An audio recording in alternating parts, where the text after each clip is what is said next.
There are millions of you wondering what round two of this RIF is going to look like and if it's going to affect you. It may or may not, but what we do know is there have been a lot of surprises for a lot of federal employees here recently. Many of them have felt very unprepared. They got their banker's box and told to fill it up and exit the building, no notice. And if that happens to you, have you done all of the things that you needed to do to be prepared from an administrative standpoint when you leave the government? So just in case, let's talk about the 12 things that every federal employee should do right now in preparation for the RIF. Hi, I'm Chris Kowalik of ProFeds, and welcome to the Fed Impact Podcast, where we offer candid insights on your federal retirement. So I know that many of you feel like you are right in the crosshairs and others think you're completely safe. We've seen too many people leave the federal government completely unexpected and unprepared. So we put together this list of items that are simple, but maybe not always easy, and we're going to share them with you today. All right, number one, download your electronic official personnel file. This is so critical. Once you leave your position at your agency, you will no longer have access to this. This is not something you're going to get over on the OPM site or through some other portal. You're going to lose access to your EOPF. This is where all of your service history lives. Think of all of the SF50s that have been generated over your whole career. You need a copy of this document. Now, some of you have a relatively small EOPF. For some of you, it is quite extensive. If this is a new process for you, or you're just not quite sure how to do it without downloading all the individual pages, we've put some really simple instructions together for you on our site. You can go to fedimpact.com/get-your-EOPF. So please go there, follow those instructions, have that nice and handy. You will not regret having that in your hot little hands as you depart federal service. Okay. Number two, download the last 3 years of your pay stubs. Now, each of you are going to have a little bit different of a way that you access your payroll processor. So some of you, it's MyPay and all of that. Like there's all these different processors out there. So wherever you go to be able to get your pay stubs, go and just download all of them. If there's an easy button for you to be able to push and download all of them, wonderful. If you need to go through and do it individually, do that too. Because if something isn't quite sitting right with respect to benefits that you had prior to leaving federal service, like life insurance, even health insurance, if you're looking to verify all of that, go back 5 years. But what we're really hoping for is that we have a really clear line of your pay during the last 3 years, presumably your highest 3 years of earnings, because that will go into your high 3 average to calculate your pension. So you want to have all the backup possible to be able to have that in the event that OPM doesn't calculate it quite the way that you expected. All right, number 3, download your training record. For some of you who are going on to actually retire, perhaps your training record doesn't feel very important. It might be some great memorabilia to go back and look at. But for those of you planning to go on in the federal workforce or hopefully be able to return back to the federal workforce, having that training record will give you the certifications and all the pieces that you may need to be able to promote on your new resume. So very important. Again, some of you will have a really thick training record and others of you might be a little lighter, but having that in your hot little hands, super easy. Okay. All right. Number 4, update your login information on your payroll processor. So like we said before, when you're looking at pay stubs, you want to make sure that once you leave government service that you don't need your CAT card to be able to access it. Okay, some agencies call these different cards. Whatever your access card is that you plug into your computer to be able to get information or log on to the network, if your payroll processor requires you to be logged into that, if you're using a government email, make sure to update it with your personal email so that you can still log in and get all the information that you need. Just to be safe, we want you to make sure to download all your pay stubs, but being able to go back through and see perhaps your final pay stub with your annual leave on it, those types of things, having that login will be really helpful. All right, number 5, update the email that you use with your thrift savings plan. If you have your government email attached to your TSP account and you leave the government, when you go to log into TSP, you will not be able to satisfy the two-factor authentication because they're going to send a message to your government email that you no longer have access to.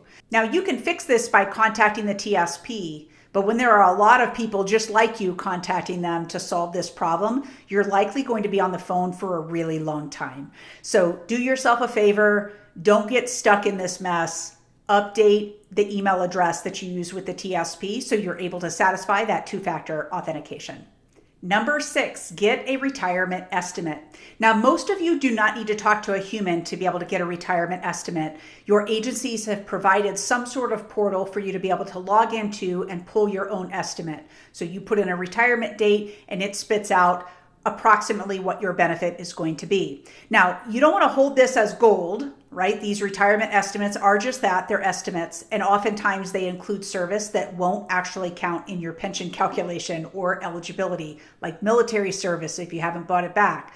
But it's a great starting point for the information that your agency has on file for you to get an idea of where you're standing with respect to your agency. So grab one of those retirement estimates. Heck, do a couple of them if you feel like it with different retirement dates, but have that because once you leave your agency, you will not have access to that system any longer. All right, number 7, ensure that your veteran's preference is indicated on your SF50. This will be important as your agency starts to rank employees through the RIF process of identifying who's on the chopping block to be let go. So you want to make sure looking at block 23 that you have your veteran's preference identified. If it's not, be sure to contact your agency right away to be able to try to get it fixed. Now, I know it's tough contacting HR. Many of them were affected by the deferred resignation program, that offer that was made. And so HR departments, they all saw the writing on the wall of how much work was going to be coming into their inbox with everything that was coming. And so many of them decided to go ahead and retire. So I understand if it's hard to contact HR and get an answer, but at least try because it may be the difference between you being on the chopping block and not. Number 8 are military deposits. So while we're talking about veteran status, let's talk about the military deposits as well. If you have already made your military deposit, make sure that you have a copy of your receipt for that deposit. That will be in your EOPF. So if you followed step number 1, you've already got a copy of that, assuming that it made it into your EOPF. But make sure that you've got that. So if you got an email from your HR department that showed the receipt, remember, you're not going to have access to that email anymore once you leave. Okay, and so we want to be prepared. When you leave work one day, be prepared that you are not coming back and make sure that you have everything that you need. So with respect to military deposits, if you have not already made your deposit and you want to do so, something very important that you need to know, military deposits must be made prior to departing federal service. So if you have not started the process where you have to contact DFAS first and get your earnings, and then your HR department has to calculate the deposit that you owe, and then you have to apply to make those deposits, you will likely not have the opportunity to do so if you take an early out with a short window or a discontinued service retirement with a short window. Of course, if you're flat laid off, you're not going to have that opportunity either. So very, very important now, before these offers start to come out or these demands start to come out through the RIF, please start this process if it's your intention to make a military deposit. Now, we did a whole webinar on military deposits, so I'm not suggesting that everyone should make their deposit, but I do think it's worthwhile to explore what those deposits allow to happen with respect to making you eligible to retire sooner, or perhaps simply increasing the pension that you're going to get. But whatever you do, keep your receipts for any deposits that are made and get on it if it's really your intention to make those deposits.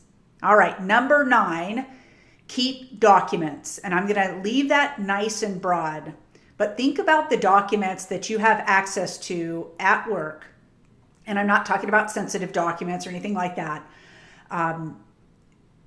We've all done it. We send personal things to our work email, and then we realize we no longer have access to that. So be sure to download that. We've talked already about your EOPF and your training record and those types of things.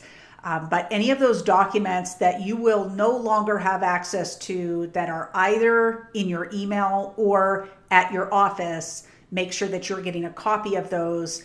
Again, assuming that it's okay to have a copy of those. Not suggesting we have any classified material or sensitive material that's out there, but according to what you know to be true with respect to document retention, being able to keep a copy of those if it's worthwhile to you. Number 10 is along the lines of saving documents, but it's saving contacts.